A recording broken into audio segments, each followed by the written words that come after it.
Hi, and welcome back to Plastic Models by a Regular Dude and Part 9, the finale of the Dragon 1/35th scale SdKfz 251/21 drilling.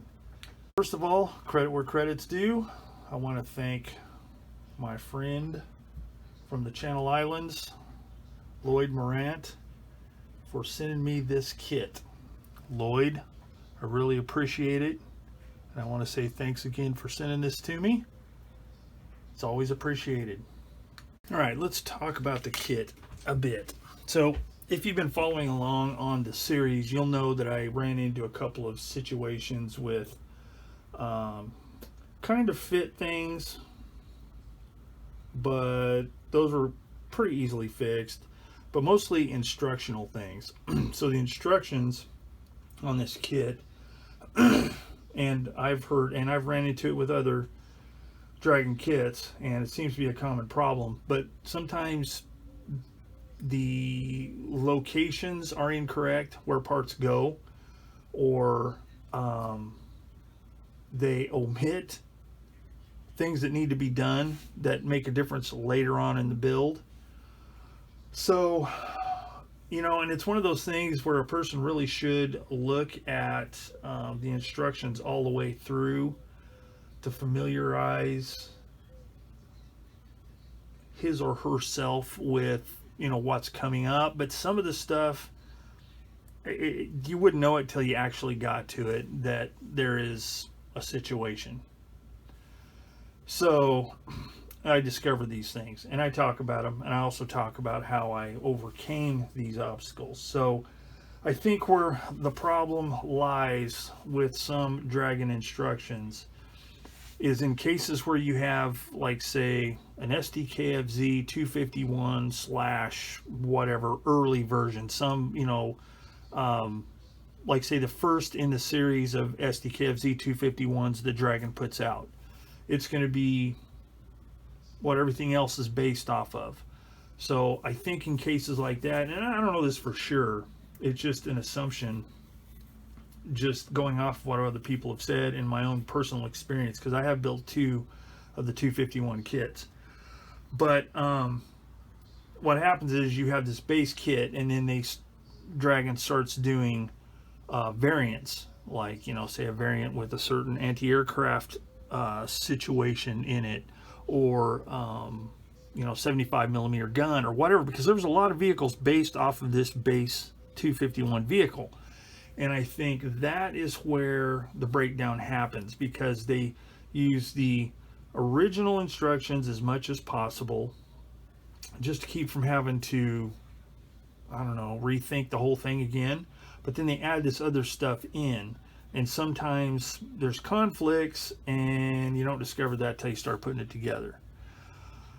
And there's adding parts later to a base kit. Sometimes there's fit issues and just stuff like that. And I think that's what the deal is with these kits. But that doesn't mean they can't be built, as is evidenced here. So enough of that blabbing. Let's talk about the actual kit itself and my thoughts on it. All right, so as far as the hull parts go, for the most part, it's okay. Now, fitting the upper hull onto the lower hull is a little tricky. Takes a lot of forethought, a lot of test fitting, and formulating a plan. And again, I'm not going to get into that in this video, because that's all outside the scope of this video. This is just kind of a real quick review. So if you want to see any of that stuff, you're going to have to watch the full-on full build videos, and even the condensed videos I did of it, like summaries of each step, people found helpful. I actually got quite a few comments on the helpfulness of this particular build series, so that's kind of good. Mission accomplished. But anyway, it's nothing that can't be overcome. One thing that is kind of unfortunate, and it's a lot of kits and a lot of manufacturers, not just Dragon, is the track situation. Because if you don't have a little bit of adjustment in the running gear, like, say, an idler that can be positioned differently, not just stick it on there and that's where it's got to be, you run into either having way too much slack on the tracks or not enough slack. So that takes some extra work. I think if some of these manufacturers would do, like one that pops into mind is Asuka / Tasca, the Sherman series, and I think the Lee type, anything with like an M4 / M3, yeah, M4 type hull, the idlers in the back are adjustable. So it makes it really easy if you're using aftermarket tracks that don't have any flex to them to get the proper track tension. So I think if manufacturers did that more, it would be helpful, but you know, not all of them do. So you just have to go with what you do. I had one too many links in here, so I had to take one out, and it was really, you know, kind of half a link too much. So by taking a full link out, I had to do some finagling around, but in the end, boom, as you can see, I got it with the proper amount of sag, so no big deal. As far as most of the other parts, most stuff fits really well. Some of the things that are kind of you need to look out for is placement of some of the parts on the inside of the crew compartment here.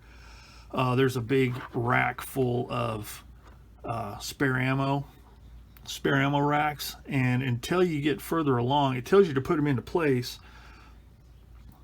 early on, but it's something that's better left till later, so you can get everything in position and then glue this in later once you see where the parts actually go, because sometimes the illustration don't match up with what the vehicle actually looks like. But again, it's just something just to keep an eye on, and if there's any question and stuff, just it's best to wait and put other stuff together or fit stuff together and just to see, you know, how it's going to fit. So that was okay. One major point, and somebody pointed this out in the comments on one of my videos, is this part here fits down on the floor, and there's a pin on the bottom of the pedestal mount that goes through the floor. Well, it doesn't indicate that a hole needs to be drilled early on when it should be. So later on, when I get there, I notice that suddenly there's a hole in the floor plate, and that's where that's supposed to go. Well, by then, you know, I mean, I just have to guess where it's going to go. So what I ended up doing is cutting the pin off the bottom and just putting it as close as I thought and glued it in place. So, you know, that's one of those things where some versions don't have the hole, but some versions do, like this one. So the early part of the instructions are for the vehicles that don't need the hole. But later on, nobody says anything about the hole that needs to be there. So blah, blah, blah. Again, it's not anything that can't be taken care of and overcome. Cut the pin off, center it up in there, glued in place, and the bottom part of the pedestal is stationary. The top part, you can still swivel the gun around if you want to do so. I just chose to put mine in kind of a travel position. So there you go. Not really that big a deal. There are a few parts that, well, quite a few parts that are left over that aren't used on this specific, particular version, but the instructions do give you a good idea by coloring the parts blue that won't be used. But I've learned, don't cut any of those parts off, don't get rid of them till the model is completely done. Then all those blue ones you can either save for spares or chuck them at that point.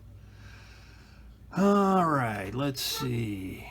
Yeah, that's pretty much it. I mean, I could go into a whole lot of the different things that I had to watch for and you know, make sure came out properly, but again, that's covered in all of my step-by-step videos and my condensed summary version videos. So there it is, it's all done. There were parts of this kit that were frustrating. However, sometimes that's not a bad thing.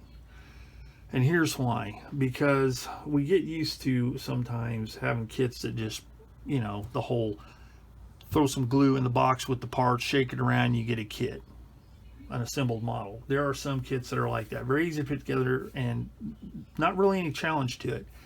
And for me, I like a challenge once in a while, and this was challenging, but in the end I got it done and I was really stoked. Okay, don't have many of these. Well, I only have one German half track. Actually, scratch that, I've got two, but one's in Allied markings. But anyway, it's an interesting vehicle. All these angular geometric shapes to put these things together. It's just very, very interesting looking vehicle. And in the end, when you get done, it looks good, because for all of Dragon's perceived faults, they do make a well detailed model. You know, if you like a lot of parts and you like a lot of small parts, Dragon is the way to go. I don't like that all the time, but I do like that sometimes. And this kit here was able to get through it, and the end product I am stoked with. I like it. I'll be glad to put it on my shelf. And yeah, I just think it's pretty cool kit. So now, would I recommend this kit? Yes, I would recommend this kit, but